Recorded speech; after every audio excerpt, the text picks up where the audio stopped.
Assalamualaikum semuanya. Hello guys, welcome back to my channel. Hai guys, di video kali ini aku mau sharing atau cerita tentang pengalaman aku sendiri waktu Nadifa kena skabies. Karena video aku yang tentang cara mengatasi skabies atau videonya itu yang ini, video itu masih ada aja yang suka komen, terus menontonnya juga alhamdulillah masih naik. Berarti masih ada yang kena penyakit skabies atau anaknya lagi gatel-gatel karena skabies. Di sini aku mau cerita aja awal mulanya gimana sih kok bisa Nadifa kena skabies. Oke guys, jadi awalnya itu aku nggak tahu ya kalau Nadifa kena skabies. Aku ngiranya cuman beruntusan biasa aja. Karena waktu itu Nadifa umurnya 1 tahun. Terus bayi itu emang rentan banget kena beruntusan atau bintik-bintik gitu. Jadi aku mikirnya, paling ini mah beruntusan biasa, nanti juga bakalan hilang sendiri. Lalu aku diamin aja nih, nggak aku obatin atau pakai apa gitu, nggak ke puskesmas juga. Tapi lama kelamaan si beruntusannya itu kok makin banyak.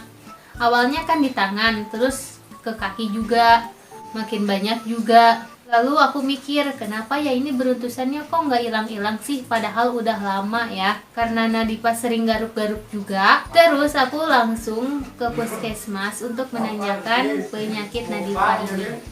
Waktu diperiksa di puskesmas, katanya ini anaknya kena skabies atau kena tungau. Terus aku nanya dong, tungau itu apa? Tungau itu adalah kutu badan yang bisa menyebabkan gatal-gatal pada badan, apalagi di malam hari.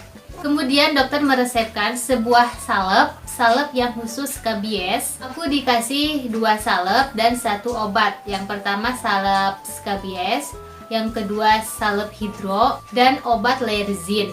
Selesai kan ya dari puskesmas. Terus pas udah nyampe rumah itu, sebelum tidur Nadifa aku pakein salep dulu, salep yang Skabimed sama hidro. Kalau yang hidro itu kan 3 kali sehari. Nah waktu itu aku nggak tahu kalau salep yang merah itu atau salep skabies dipakainya 1 minggu sekali. Terus aku nggak tahu juga dipakainya itu ke seluruh badan, jadi aku cuman pakainya ke yang beruntusannya aja. Terus dipakainya cuman sekali aja di malam hari, tapi tiap hari. Waktu itu aku nggak ngerti juga waktu dokternya ngomong karena nggak kedengeran ya guys. Jadi aku pakainya itu yang hidro 3 kali sehari, terus yang merahnya 1 kali sehari.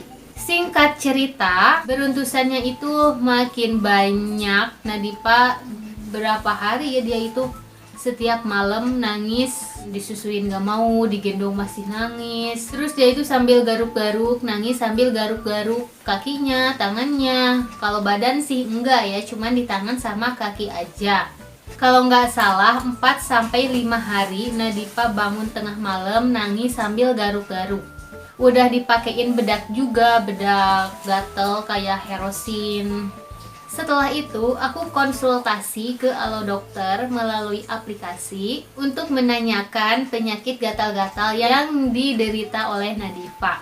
Kemudian aku fotoin juga contoh beruntusannya kayak apa. Lalu Alo Dokter menyarankan sebuah salep apa ya aku lupa, nanti aku taruh di sini ya salepnya. Gak mikir lama aku langsung beli salep itu ke apotik, terus harganya 50.000.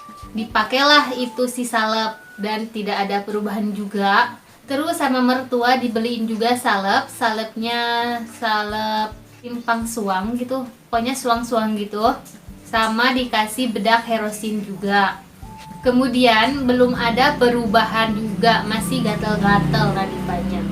Aku balik lagi ke puskesmas. Waktu datang ke puskesmas dokternya berbeda ya guys. Terus kalau kata dokter yang ini, aku disaranin untuk lebih sering menjemur kasur dan pakaiannya harus disetrika, entah itu pakaian ayahnya, ibu, dan anaknya.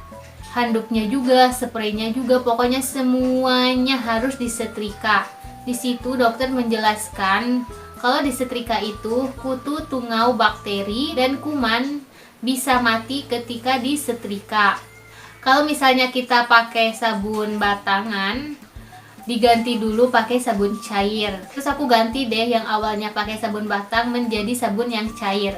Nah guys, jadi itu saran dari dokter, harus menjemur kasur, setrika pakaian, dan sabunnya diganti sama sabun cair. Lalu dokter juga ngasih salep, tapi salepnya salep yang kulit gitu, teksturnya kayak garam. Udah nih ya, ke puskesmas udah 2 kali. Oke guys, jadi takutnya kepanjangan, singkat cerita lagi, waktu Nadifa kena skabies, Nadifa itu telinganya infeksi, keluar cairan, berdarah sama bernanah. Konsul lagi aku ke puskesmas, terus dari puskesmas dirujuk ke rumah sakit. Nah dari rumah sakit aku dirujuk lagi untuk ke dokter THT biar lebih jelas dan lebih tahu lagi. Waktu itu harinya lagi hari Minggu, hari libur ya. Dokter THT-nya itu lagi nggak ada karena hari libur. Terus aku ke rumah sakit Bunut, karena di situ aku kasihan banget sama Nadifa, udah mah gatel-gatel karena skabies, terus telinganya keluaran cairan. Aku langsung aja masuk ke IGD. Di situ ada dokter, karena mumpung lagi di rumah sakit, yang tadinya mau periksa telinga aja, sekalian aja aku periksa juga gatal-gatal yang disertai Nadifa itu.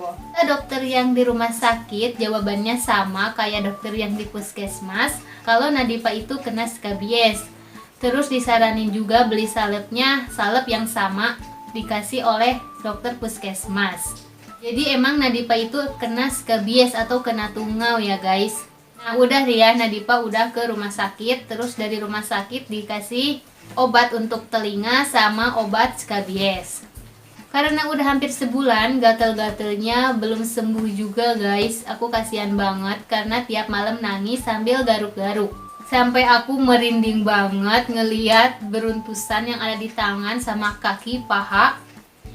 Karena aku itu orangnya trifobia ya, nggak bisa banget lihat yang bintik-bintik banyak itu loh.